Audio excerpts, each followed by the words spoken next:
Con la llegada del buen tiempo también comienzan a abrir sus puertas los parques temáticos. Vamos a acudir en directo a uno de ellos. Estamos viendo una montaña rusa invertida de más de 60 metros de altura que alcanza una velocidad de 105 kilómetros por hora.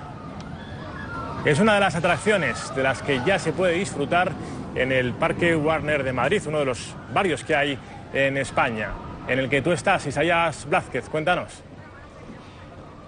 Pues sí, ya hemos visto una mayor afluencia de visitantes en estas atracciones y en estos parques temáticos, porque hace unos días se inició la nueva temporada y, según nos dicen, está coincidiendo que con el buen tiempo y con la Semana Santa, las vacaciones, está viniendo más gente. Ya se habla de un 15% de aumento en las reservas online. Una nueva temporada en la que encontramos atracciones, pero no es solamente eso lo que hay en los parques temáticos, sino que otro de los puntos fuertes serán también todos los musicales y todos los espectáculos.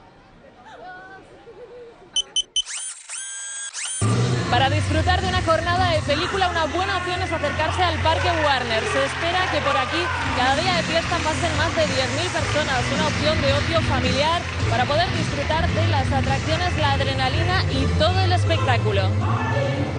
Solo aquí nos podemos ver envueltos en una persecución de loca academia de policía o cruzarnos con Batman en su Batmóvil. La verdad es que se pasa muy bien y la peque que está disfrutando en grande. Son muchos los que se acercan a disfrutar de escenarios de cine y para los más pequeños los Looney Tunes, una opción familiar que mejora sus cifras. Vamos a tener entre un 15 y un 20% más de visitas que el año pasado y las previsiones del tiempo parece que son bastante buenas. En Terra Mítica, atracciones de vértigo. Y también muy refrescantes, como están viendo. Aquí en Benidorm está ya todo preparado para disfrutar de una Semana Santa de emociones fuertes. 30 atracciones, 12 espectáculos, diversión asegurada para todos los públicos.